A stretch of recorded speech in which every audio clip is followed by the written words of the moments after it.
Chers fidèles internautes de Bial TV, bonjour et merci de nous suivre. Dans quelques mois, les fidèles musulmans à travers le monde se rendront à la Mecque pour accomplir le 5e pilier de l'islam, le pèlerinage, le Hajj.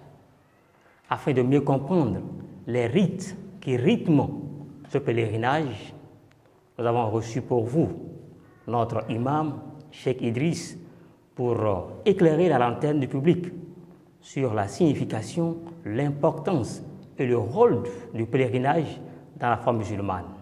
Cheikh Idriss, bonjour. Bonjour, monsieur le journaliste. Merci d'être avec nous. Merci, j'ai l'honneur, le plaisir aussi de vous recevoir ici. Merci infiniment. Sans transition aucune, Cheikh Idriss, parlez-nous de la Kaaba. Merci. Nous savons, lorsque nous voulons parler de cette maison sacrée, puisque Allah aussi l'a appelé Baytillah al-Haram, la maison sacrée d'Allah. Donc c'est Allah qui a fait bâtir cette maison. Et cela va nous amener en arrière en appuyant tout ce que nous disons par les versets coraniques. Allah subhanahu wa ta'ala nous dit dans le Saint-Coran, Surat Al-Imran, le chapitre la famille d'Al-Imran, ça c'est le chapitre 3. Quand vous allez dans ces versets 96 à 97, Allah nous dit Inna awwala baytin wudi'a lin-nasi lalladhi bi Bakkata. La première maison édifiée pour les gens, pour que ça soit un lieu d'adoration, et cette maison qui est là on appelle Bakka, donc c'est la Mecque. Et la Mecque, c'est ce lieu-là que Allah subhanahu wa ta'ala a fait que ça soit le centre même de la terre. Le centre même de la terre. Ce qu'on dit là, ça a été vérifié aussi par les scientifiques, même les scientifiques non musulmans qui disent que ça c'est le repère. Donc c'est là se trouve cette maison-là, le point zéro du monde, de cette terre-là. Donc la maison, c'est de cette maison-là que Dieu est en train de nous parler dans le Saint-Coran. Il dit Inna awwala baytin wudi'a lin-nas lalladhi bi Bakkata. La première maison édifiée, que ce soit un lieu d'adoration pour les gens, pour toute l'humanité, c'est cette maison-là qui est à la Mecque. Vous voyez, non? Et il a dit Fi ayatum bayyinat.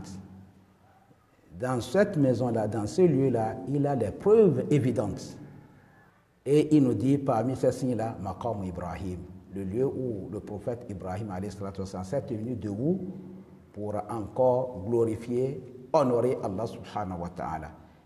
C'est un lieu où il s'est posé pour encore prier. Et ce lieu-là fait aussi un lieu où lorsque vous finissez de faire la circumambulation, ce qu'on appelle le tawaf, le tour de la Kaaba, donc vous vous pointez là pour faire 2 rakas, pour remercier Allah subhanahu wa ta'ala. Donc c'est pour dire que la Kaaba, c'est Allah aussi qui a dit d'aller là-bas pour l'adorer et pour accomplir le 5e pilier de l'islam qui est le pèlerinage à la Mecque. Donc c'est dans ce lieu-là, c'est à ce lieu-là qu'on doit y aller et non nulle part dans ce monde entier-là. Donc Allah subhanahu wa ta'ala nous a orientés là, dit donc fi ayat bayinat wa man dakhala kana aminan. Tout quiconque y entre dans cette maison-là, il est en sécurité. Et là maintenant, dans le verset, il dit walillahi ala nas hijjul bayt man istata ilayhi sabila. C'est un devoir envers Allah pour tous ceux-là qui ont les moyens d'aller, de se rendre là-bas pour accomplir le pèlerinage. Donc les versets sont clairs et ces versets-là nous montrent là où on doit aller pour accomplir le pèlerinage. Si on peut encore ajouter cette maison-là, encore dans Surat Tour, le mont, ils nous ont parlé de la maison peuplée, Wal Bayt al-Ma'mour. Cette maison peuplée-là, c'est une autre maison qui a l'image de la Kaaba, mais celle-ci est au ciel. Celle-ci est au ciel. Et ça se regarde avec celle qui est sur terre ici, qui est la Kaaba. Donc c'est pour cela, vous allez voir que il est impossible de passer sur cette maison-là, puisque c'est en combinaison avec celle qui est au ciel là-bas. Comme ceux de la terre ont un lieu, là où ils font ce tawaf-là, ce tour-là, c'est comme ça, les créatures du ciel, qui sont les anges, aussi ont leur maison peuplée là-bas, où ils font cette tour-là de la Kaaba. Si on les a appelés encore la maison peuplée, c'est parce que les anges sont plus peuplés que nous en tant qu'humains. Si un ange a eu l'occasion, l'opportunité d'aller accomplir le tour de cette maison qui est au ciel, il n'y reviendra plus jamais là-bas, puisqu'il ne trouvera plus encore de place où encore se positionner pour faire ce tour-là. Donc, nous avons au moins cette opportunité-là. Si vous êtes là, vous pouvez aller encore plusieurs fois même. Je parle des habitants de là-bas. Si vous allez le matin, vous pouvez y aller encore le soir, à n'importe quelle heure que vous voulez, pour aller faire ce tawaf-là. Ok. Et Imam, vous avez dit aborder les circumambulations autour de la Kaaba. Oui. Que symbolisent les circumambulations autour de la Kaaba? Vous voyez, lorsque vous voulez faire la Umrah c'est le petit pèlerinage, et aussi le pèlerinage, ce qu'on appelle le Hajj, le grand pèlerinage. Oui.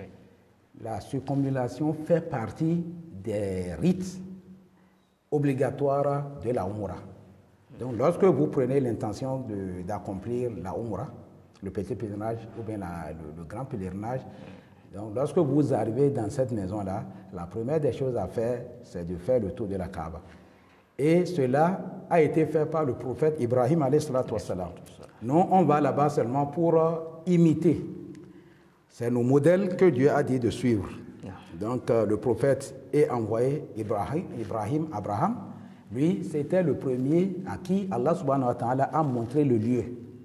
Il nous dit aussi dans Surat Al-Hajj, chapitre 22, verset 26, là où il dit, lorsque nous avons montré à Ibrahim la place de la maison. Donc c'était le sous-bâtiment qui était là, qui était fixé par les anges. Donc lorsque Allah subhanahu wa ta'ala a créé la terre finie, il a pointé ce lieu-là. Et maintenant c'est au temps d'Ibrahim que Dieu lui a montré cette place-là, ce lieu-là. Et il a dit de bâtir la maison avec son fils Ismaïl. Et ils ont élevé le mur. Et arrivé maintenant à un lieu, lorsqu'ils ont fini, il leur a dit maintenant de faire les tours. Ils font 7.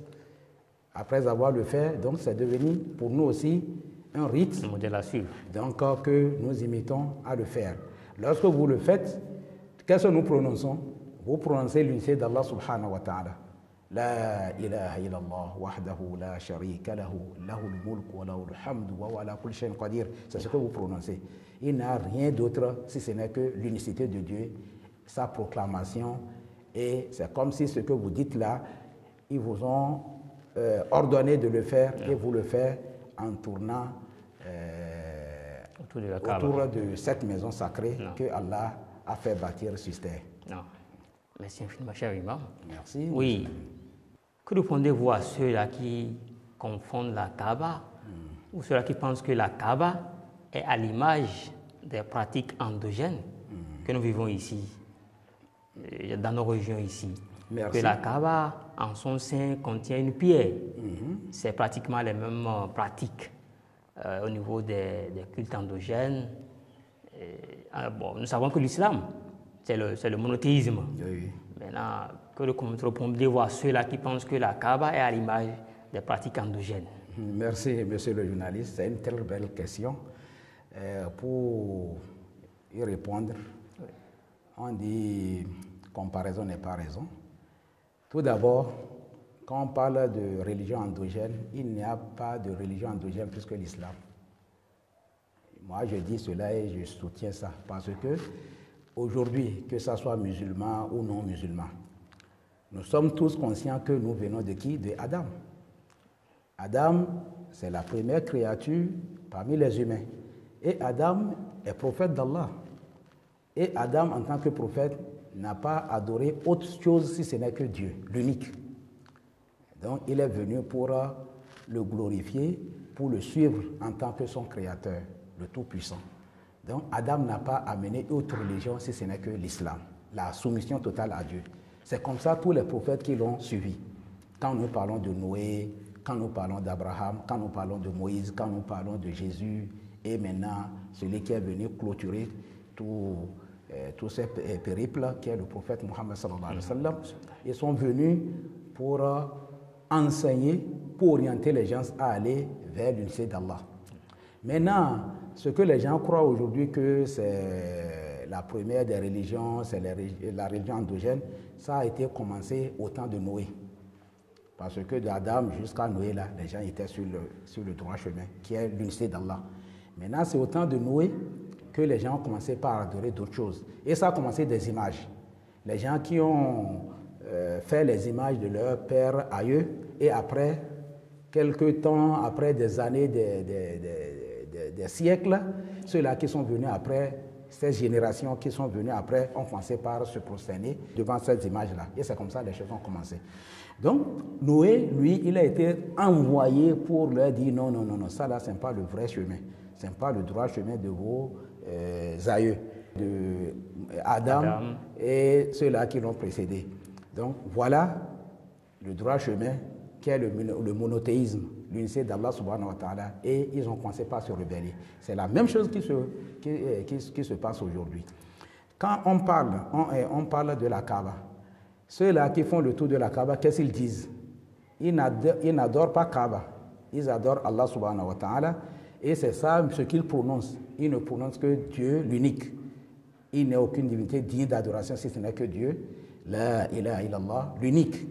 Donc c'est à lui la pureté, c'est à lui toutes les glorifications. Voilà ce que les gens disent lorsqu'ils font le tour. Et je l'ai bien dit que ces tours que nous faisons, c'était fait par Abraham. Et quand on parle d'Abraham, on dit le père des musulmans.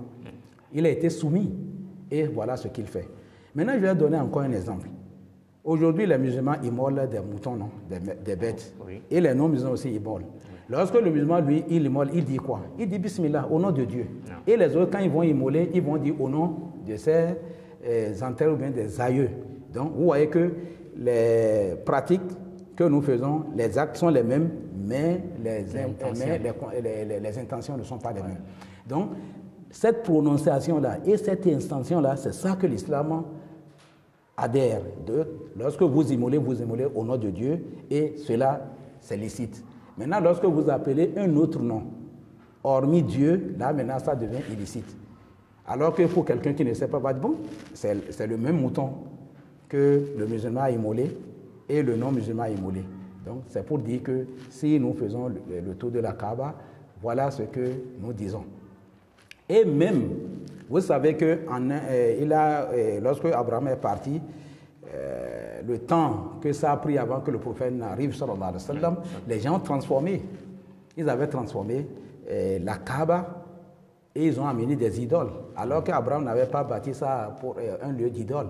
Donc, avec le temps, les gens avaient amené des idoles pour placer. Et c'est ça que le prophète sallallahu alayhi wa sallam est venu replacer pour leur dire que non, non, non, non. Et il a dégagé ces idoles-là pour ramener cette maison-là à sa forme initiale que Abraham l'avait bâtie pour la cause pour laquelle Abraham l'avait bâtie. Donc que les gens ne fassent pas l'amalgame entre ce qui se fait là-bas et ce que d'autres font ici. Oui. Et lorsqu'on parle de la religion, il faut des références. Oui. Parce que comme référence, nous avons le Coran, comme référence, nous avons les pratiques du prophète sallallahu alayhi wa sallam. Et c'est lui qui nous a dit, prenez de moi les rites de votre pèlerinage. Comme il a dit, priez comme vous m'avez vu prier. Et il a tout détaillé. Donc voilà ce qu'on peut répondre par rapport à cette question. Oui, cher imam, parlez-nous un peu de la pierre qui s'y trouve à l'intérieur. Bon, au fait, c'est ça qui est la confusion. Au fait, la pierre n'est pas à l'intérieur. Okay. La pierre est placée au premier coin, là où vous commencez la circonvallation. Okay. C'est ce qu'on appelle la pierre noire. Non. Cette pierre-là était blanche. À l'entame, au début, c'était blanche. Et cette pierre-là a été descendue du ciel au prophète Ibrahim alayhi salatu wassalam. Oui. Et maintenant, c'était placé au coin là. Donc, à l'extérieur et non à l'intérieur.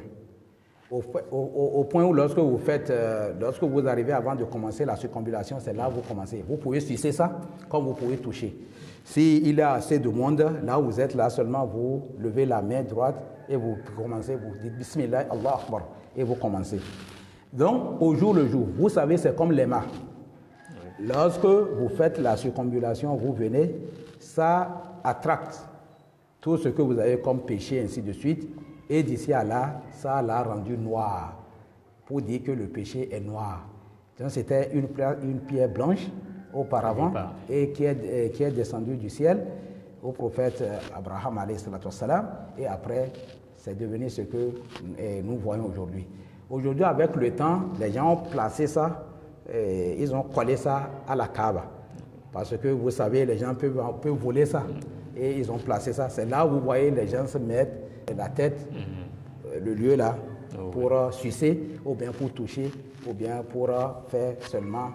Vous mettez la main en sa direction et vous faites votre tour.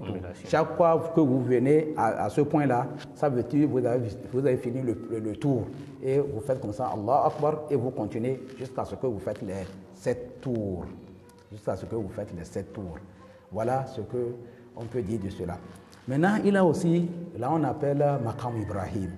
Vous savez, lorsque Abraham il construisait la maison, arrivé à un niveau où la maison était encore plus haut, il a besoin de quelque chose pour l'amener.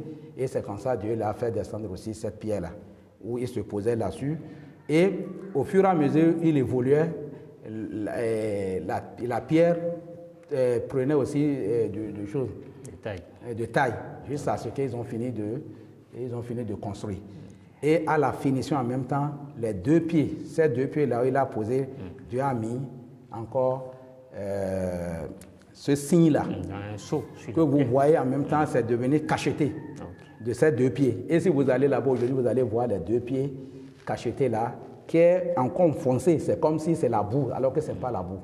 La pierre, tout cela fait partie des signes d'Allah subhanahu wa ta'ala qui a dit, lorsque vous y rentrez, vous allez trouver les signes, et parmi ces signes-là, le lieu où Abraham s'est tenu debout. C'était sur cette pierre-là. Et aujourd'hui, c'est devenu encore un signe de la puissance d'Allah subhanahu wa ta'ala. C'est ça qu'on appelle Maqam Ibrahim. Non. Merci infiniment, cher imam. Merci, monsieur. Avez-vous un appel à lancer à l'endroit de la communauté musulmane? Merci. Vous savez, lorsque vous allez à la Mecque pour accomplir la Umrah ou bien le pèlerinage, il faut suivre strictement les recommandations du prophète sallallahu alayhi wa sallam. Sinon, il y a d'autres qui transgressent. Là, il ne faut pas toucher, ils vont toucher. Là, il ne faut pas rentrer, ils vont rentrer. Tout cela, c'est parce qu'ils sont pris, ils ont été pris par l'émotion, alors que la religion, ce n'est pas l'émotion. On dit donc que vous suivez, et en ce temps-là, vous allez trouver votre rite, votre acte validé. Tout ce que nous faisons, qu'est-ce que nous voulons? Nous voulons l'agrément d'Allah subhanahu wa ta'ala. À quoi ça sert de faire quelque chose? Tu te fatigues et tu n'auras pas sa récompense.